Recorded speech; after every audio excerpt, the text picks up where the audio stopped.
सूत जी महाराज कह रहे हैं 88,000 ऋषियों, इधर सुखदेव बाबा तोती के गर्भ में आकर के पल रहे हैं अंडाशय के रूप में, और इधर मैं आपको जब तक वो पल पुस रहे हैं तब तक आपको दूसरी कथा सुनाता हूं। बोले किसकी सुना रहे हो महाराज? बोले अब मैं तुम्हें नारद मुनि की कथा सुनाता हूं। नारद भगवान की आप सबने कथा सुनी कि नहीं? सुने हो नारद जी का नाम? सुने कि नहीं?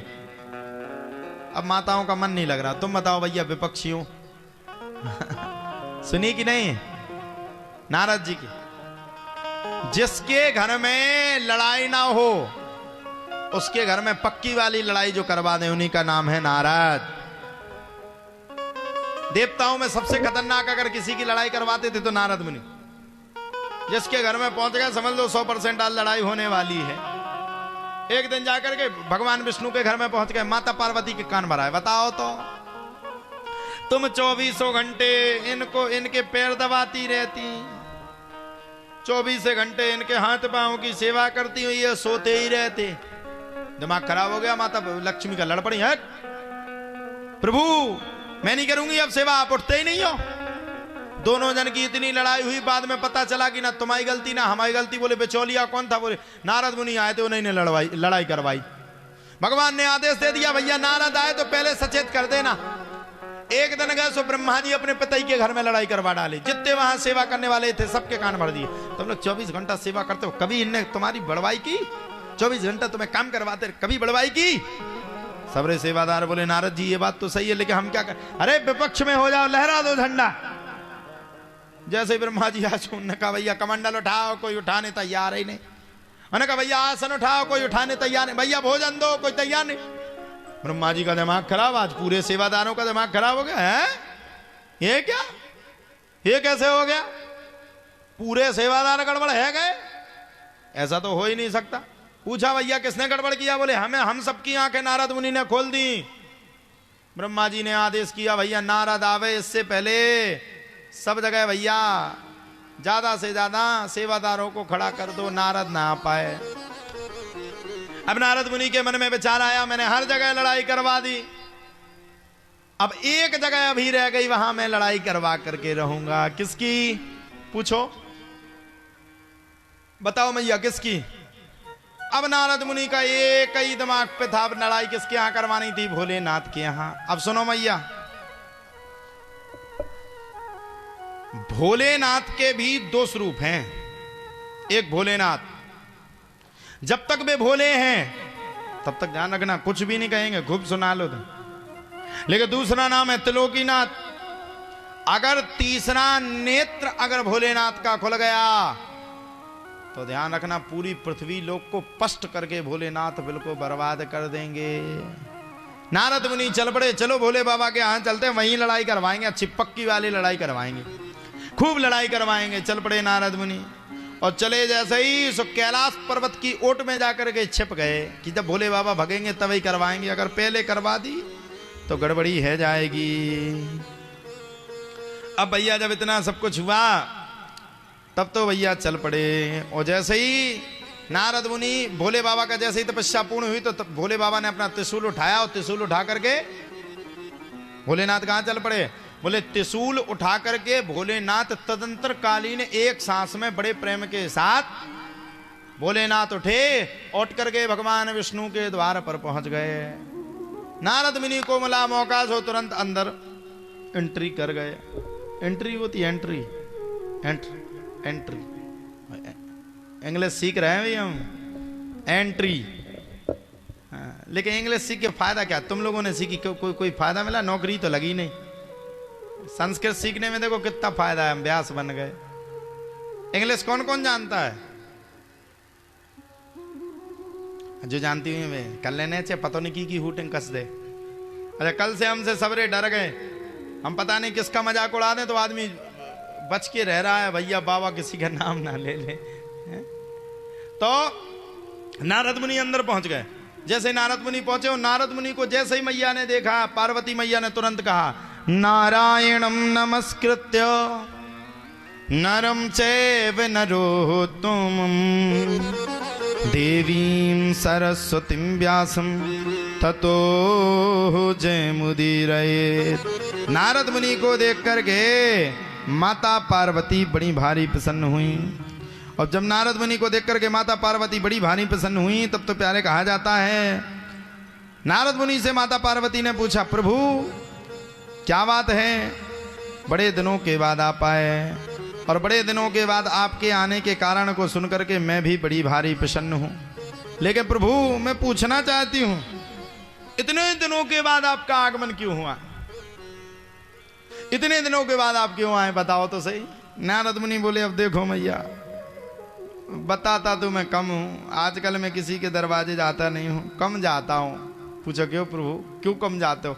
बोले जहां भी जाता हूं वहां लड़ाई हो जाती है और नाम मेरा आ जाता, नारद ने लड़ाई करवा दी, नारद ने लड़ाई करवा दी, नारद। अब भैया मैं तो लड़ाई से बड़ा दूर रहता हूं,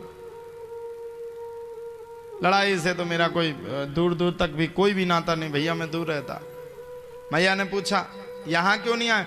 यहां भी मैया मैं सत्य बोल दूंगा तो आप भी गुस्सा जाओगी। अच्छा, किसी पत्नी से घर पे जाकर के ये कह दो कि मैं तुम्हारे पति की सही कह दूंगा तो अभी तुम भी बुरा मान जाओगे, तो बताओ गड़बड़ी है जाएगी कि नहीं? अच्छा, पत्नी 24 घंटा पति पे शक करती है पहले ही से, उसको तो कोई चाहिए है। पार्वती मैया ने बोला, क्या हुआ, मेरे पति तो बड़ा मुझसे प्रेम करते, बड़ा मुझे चाहते, बड़ा मुझसे स्नेह करते हैं। मेरे भोलेनाथ तो मुझे इतना चाहते कि दुनिया में इतना मैंने संसार में किसी को चाहने वाला नहीं देखा। मेरे भोलेनाथ बड़ा प्रेम करते हैं मुझसे। और अब बात आई भोलेनाथ की, तो मैं भैया भोलेनाथ की बुराई तो नहीं सुन सकती। अब नारद मुनि बोले, वही तो बात है मैया, बता दूंगा तो अभी तुम भी रह जाओगी। आप तो पार्वती मैया जिद पकड़ गई। इतनी अगर पत्नी से कह दो कि तुम्हारे पति वहां खड़े थे चौक पे और पता नहीं किसका इंतजार कर रहे थे, फिर तो गड़बड़ी। हाँ सही कहा भैया तुमने, 1-1 घंटा लेट आ रहा है आजकल, फॉग स्प्रे डाल के जा रहे हैं, विकट सच के जा रहे हैं और 1 घंटा लेट हो रहे हैं। कहीं ना कहीं मैं समझ तो रही इनके आचार विचार, गाना भी गुनगुना रहे थे 1-2 दिन। अच्छा, पति की जिंदगी बहुत खराब है भैया, अगर गाना गाए तो घरवाई मार भी तैयार है, ज्यादा सज जाए तो तुरंत क्यों सज रहे हो, आजकल बहुत सच के जा रहे हो, चक्कर क्या है, पागल है, मैं तो अपने आप से सजू नहीं। हाँ ठीक है। और एक बात बताओ, ऑफिस से भी घंटा 2 घंटा लेट आए हो, कहाँ जाते हो? अरे हो जाता लेट, कहीं खड़ा हो जाता पान की दुकान में। ठीक है, आज पान वाले से हमारी बात करवाना। पति कहता, शादी तूने मुझसे की, पान वाले से बात करेगी? ये क्या मतलब हुआ? अरे भैया शादी तो मुझसे की, पान वाले से काहे बात कर रही? शाम के टाइम पहुंचा, हाँ कहाँ हो? मैं पान वाले के पास खड़ा पान ले रहा हूं, बात करवा पान वाले से। पति का दिमाग खराब, शादी हमारी हुई, बात ये कर रहे। तो ये शक की दृष्टि है। पार्वती मैया भी शक कर गई। पार्वती मैया बोली, बताओ भोलेनाथ क्या गड़बड़ी की, मैं सुनना चाहती हूँ, गड़बड़ी क्या हुई? बोले अब मैं बताऊंगा तो मैया तुम गुस्सा आ जाओगी, गुस्सा आ जाओगी और फालतू का फिर तुम हमारे ऊपर आरोप लगाओगी। अरे बताओ तो सही, हुआ क्या, मैं तो सुनना चाहती हूं। नारद मुनि बोले, एक बात बताओ, भोलेनाथ आपसे कितना प्रेम करते? बोले अपार, भोलेनाथ से ज्यादा मुझसे कोई प्रेम करता ही नहीं है। बोले क्या बात कर रहे? बोले बिल्कुल क्लियर। तो बोले हर बात आपको बताते? बोले पूरी बातें हमें बताते। फिर महाराज, तो बोले मैया जब सब बातें आपको पता है तो एक बात और पता होगी। बोले क्या? बोले एक बात पता होगी। बोले बिल्कुल बताइए तो सही, क्या? बोले एक बात बताओ, भोलेनाथ के कंठ में जो मुंडों की माला गले में डली है वो किसकी है? अरे यही बात तो पता नहीं थी, गड़बड़ है गई। मैया बोली ये बात तो सही कहा नारद, ये बात तो मुझे पता ही नहीं थी, ये मुंडों की माला किसकी? समझ जाओ वो ही है। आप तो खुल गए केस और बैठ गई पार्वती मैया को भवन में। आने दो आज भोलेनाथ को। नारद मुनि ने देखा कि गड़बड़ है गई, गुस्सा बहुत तेज है, अगर भोलेनाथ बीच में आ गए, अगर लड़ाई हो गई तो इन दोनों को तो देंगे छोड़ो, सबसे पहले तीसरा नृत्य चलाएंगे हमारा स्वाहा। सलक लो नारद। चले भैया। नारद मुनि जल्दी से दौड़ लगा करके बीच में भोलेनाथ मिल गए। अरे नारद अभी तो सुन के आ रहे थे, देवताओं में चर्चा है कि नारद सबके घर में लड़ाई करवा रहे। नारद तुम यहाँ क्या कर रहे? प्रभु मैं तो वैसे ही आया था। बोले क्यों? आपके दर्शन करने के लिए। आपसे बड़ा प्रेम करता हूँ। अच्छा, हमसे बड़ा प्रेम? हाँ, बहुत बहुत बहुत बड़ी आस्था है। अच्छा, आस्था भी है? बोले हाँ, बहुत आस्था, बहुत चाहता हूँ। अच्छा फिर एक बात बताओ, मुझसे में ना मिले कहाँ जा रहा है? नहीं, मैं कहीं जा नहीं रहा था, टहल रहा था, अब तो सामने मिल गया। अच्छा एक बात बताओ, पार्वती के कितने कान भरे? अरे प्रभु, अरे कैसी बात कर रहे हैं? कभी नहीं, जीवन में नहीं हो सकता। अच्छा एक बात ध्यान रखना, बीच वाला आदमी सबसे ज्यादा फंसता है। पति पत्नी का तो क्या, आज नहीं तो कल राजीनामा हो जाएगा। पहली साल में चंद्रमुखी, दूसरे साल में भद्रमुखी, और तीसरे साल में काली मां बन जाती।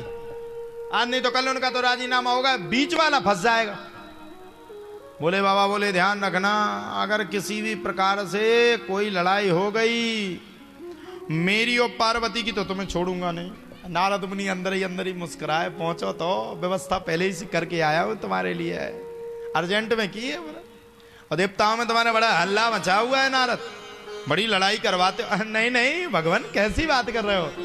आपको बड़ा चाहता हूं मैं, बड़ा स्नेह करता हूं, बड़ा आपको प्रेम करता हूं, मैं ऐसा काम नहीं करता। ठीक है जाओ। नारद मुनि जैसे ही 10 कदम आगे को गए, यहां से उस टेबल तक, वैसे बोले भोलेनाथ आपको। भोलेनाथ बोले कौन? आपको। अरे बोले कौन? समझ जाओ सारा। अरे बोले कौन? बोले अब समझ जाओ। बोले कौन? बोले पार्वती मैया याद कर रही थी। भोलेनाथ बोले जिसके घर पे नारद मुनि जाए उसके घर पे मैया याद नहीं करेगी तो क्या उसका भैया याद करेगा? लड़ाई करवा के आ गए, अब तो मैया को याद करना ही है। पहुंचे अंदर, मैया को भवन में बैठी यूं, पार्वती मैया बैठ गई, भोलेनाथ पहुंच गए। अरे पार्वती क्या हुआ? चिंता मुक्त रहो, इतनी चिंता में क्यों बैठी और इतनी परेशान क्यों हो देवी? पार्वती बोले बात ही नहीं करूंगी कभी। अरे बताओ तो सही। नंदी ले जाओ उनको बाहर, मेरे को बात करने का मन नहीं है।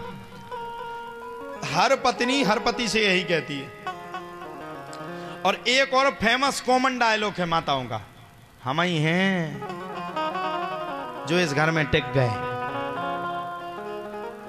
दूसरी तो कभी रहती नहीं। जब दूसरी नहीं रहती तो तुम अपने लड़का के लिए बहू काय को खोदने जाती? फिर हम ही हैं जो इस घर में टिक गए। और पत्नी कभी पति से माफी नहीं मांगेगी, चाहे प्राण चले जाए, चाहे करवट यहां के वहां ले लेके कभी माफी नहीं मांगेगी। हैं? तो अब पार्वती मैया से बोले बात अपनी पूरी कर लेगी। भोलेनाथ ने कहा देवी क्या हो गया, क्यों इतनी नाराज है गई? अरे बोले प्रभु अब सुनने नहीं चाहती, मेरी आत्मा बड़ी दुखित है, बड़ी दुखी हूं मैं। आपने मेरे साथ बड़ा दगा किया। पूछा क्या दगा किया? अरे बोले तुमने हमारी जगह किसी दूसरे से प्रेम किया। भोलेनाथ बोले क्या बात कर रही हो? मैंने तो जीवन में तुम्हारे अलावा कभी किसी दूसरे को देखा ही नहीं, तुम्हारे अलावा मैंने किसी से प्रेम ही नहीं किया। तुम कहती मैंने किसी दूसरे के साथ प्रेम किया। किससे किया? अरे बोले एक बात बताओ, अगर आपने किसी से प्रेम नहीं किया तो आपके कंठ में जो मुंडों की माला है वो किसकी है?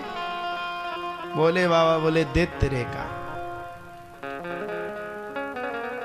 देवी ध्यान करो, पूर्व जन्म में आपका जन्म सती के रूप में हुआ था, आपने अपने प्राणों का परित्याग किया था। और आपने जब प्राणों का परित्याग किया तो आपके अलावा मुझे दूसरे की कभी याद ना आ जाए, याद ना सता जाए, उसके लिए मैंने आपके मुंडों की माला पहन ली। और आप किसी दूसरे की बात कर रहे हैं। पार्वती ने सुनी तो दौड़ के अरे राम राम राम राम राम, भोले बाबा गलती हो गई, वो तो नारद मुनि ने बताया। सब बातें खोल दी, बीच में फंस गए नारद मुनि। बिचौली का यही हाल होता है।